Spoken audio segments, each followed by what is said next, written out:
नमस्कार दोस्तों। आज हम आपके लिए वैकुंठ चतुर्दशी की संपूर्ण कथा लेकर आए हैं। तो प्रेम से बोलिए श्री शिवाय नमस्तुभ्यं। ओम भगवते वासुदेवाय नमः।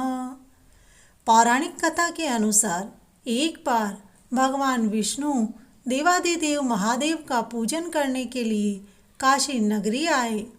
वहाँ मणिकर्णिका घाट पर स्नान करके उन्होंने 1000 स्वर्ण कमल पुष्पों के भगवान विश्वनाथ के पूजन का संकल्प किया। अभिषेक के बाद जब वे पूजन करने लगे तो शिवजी ने उनकी भक्ति की परीक्षा के उद्देश्य से एक कमल पुष्प कम कर दिया। भगवान श्री हरि को शिवजी की पूजा के लिए 1000 कमल पुष्प चढ़ाने थे। एक पुष्प की कमी देखकर उन्होंने सोचा, मेरी आंखें भी तो कमल के समान ही है। मुझे कमल नयन और पुंडरीकाक्ष कहा जाता है। यह विचार कर भगवान विष्णु अपने कमल समान आंख चढ़ाने के लिए शिवलिंग के निकट गए। विष्णु जी की इस अगाध भक्ति से प्रसन्न होकर देवादिदेव महादेव प्रकट होकर बोले, हे विष्णु, तुम्हारे समान इस संसार में दूसरा कोई मेरा भक्त नहीं है। आज चतुर्दशी है।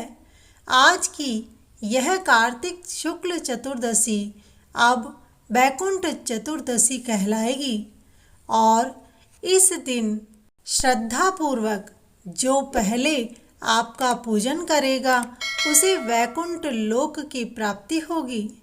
श्री हरि विष्णु की भक्ति से प्रसन्न होकर भगवान शिव ने इसी वैकुंठ चतुर्दशी को करोड़ों सूर्यों की कांति के समान वाला सुदर्शन चक्र विष्णु जी को प्रदान किया। भगवान शिव जी तथा विष्णु जी कहते हैं कि इस दिन स्वर्ग के द्वार खुले रहेंगे। मृत्यु लोक में रहने वाला कोई भी व्यक्ति इस व्रत को करता है, वह अपना स्थान वैकुंठ धाम में सुनिश्चित करेगा। बोलो शंकर भगवान की जय। वैकुंठ चतुर्दशी की दूसरी पौराणिक कथा के अनुसार एक बार की बात है, नारद जी पृथ्वी लोक से घूमकर वैकुंठ धाम पहुँचते हैं। भगवान विष्णु उन्हें आदर पूर्वक बिठाते हैं और प्रसन्न होकर उनके आने का कारण पूछते हैं। नारद जी कहते हैं, हे प्रभु, आपने अपना नाम कृपा निधान रखा है। इससे आपके जो प्रिय भक्त हैं वही तर पाते हैं, लेकिन जो सामान्य नर नारी है वह वंचित रह जाते हैं। इसलिए आप मुझे कोई ऐसा सरल मार्ग बताएं जिससे सामान्य भक्त भी आपकी भक्ति कर मुक्ति पा सके। यह सुनकर विष्णु जी बोले, हे नारद, सुनो, कार्तिक शुक्ल पक्ष की चतुर्दशी को जो नर नारी व्रत का पालन करेंगे और श्रद्धा भक्ति से मेरी पूजा अर्चना करेंगे, उनके लिए स्वर्ग के द्वार हमेशा खुले रहेंगे। इसके बाद विष्णु जी जय विजय को बुलाते हैं और उन्हें कार्तिक चतुर्दशी को स्वर्ग के द्वार खुला रखने का आदेश देते हैं। परम दयालु भगवान विष्णु कहते हैं कि इस दिन जो भी भक्त मेरी थोड़ी सी भी भक्ति करेगा और नाम लेकर पूजन करेगा वह वैकुंठ धाम को प्राप्त करेगा। बोलो श्री हरि विष्णु की जय। तीसरी कथा के अनुसार धनेश्वर नाम का एक ब्राह्मण था जो बहुत बुरे काम किया करता था। उस पर कई पाप चढ़े थे। एक दिन वो गोदावरी नदी में स्नान के लिए गया। उस दिन वैकुंठ चतुर्दशी थी। कई भक्तजन उस दिन पूजा अर्चना कर गोदावरी घाट पर आए थे। उस भीड़ में धनेश्वर भी उन सभी के साथ था। इस प्रकार उन श्रद्धालुओं के स्पर्श के कारण धनेश्वर को भी पुण्य मिला। उनके साथ एक डुबकी उसने भी जल में लगा ली। जब उसकी मृत्यु हो गई तब उसे यमराज लेकर गए और नरक में भेज दिया।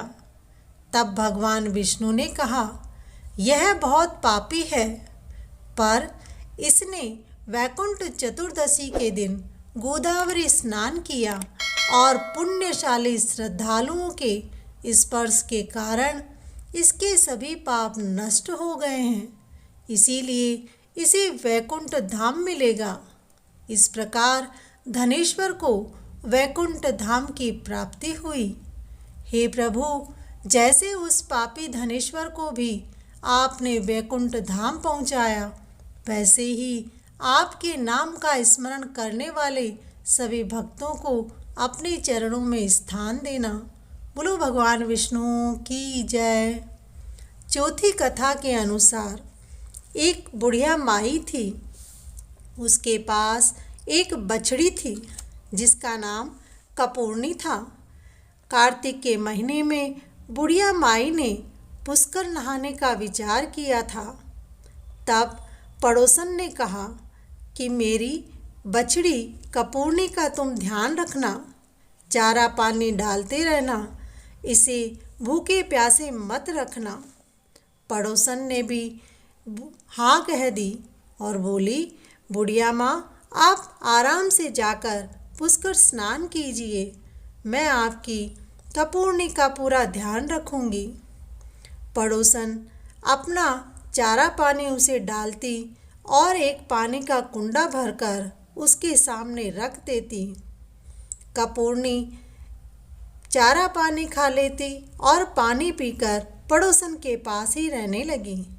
एक दिन पड़ोसन उसे चारा पानी देना भूल गई और अपने काम में इतनी मग्न हो गई कि उसे ध्यान ही नहीं रहा कि कपूर्णी भूखी है।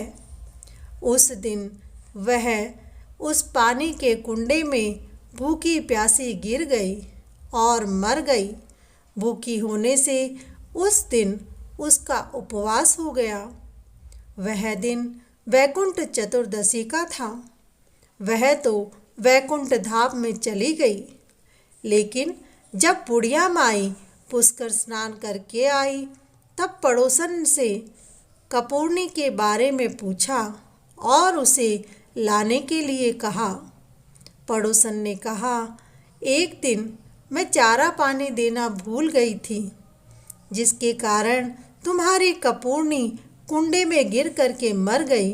बुढ़िया माई ने कहा, क्या तुमने उसे पूरे कार्तिक महीने में स्नान करवाया था?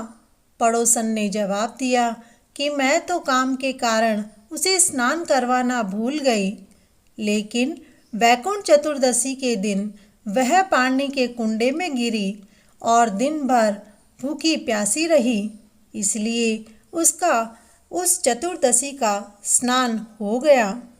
इस कारण से उस कपूर्णी ने राजा के घर में जन्म लिया।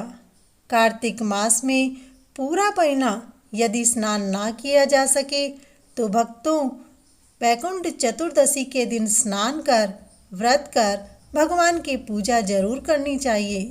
इससे कपूर्णी की भांति वैकुंठ लोक की प्राप्ति होती है। बोलो विष्णु भगवान की जय।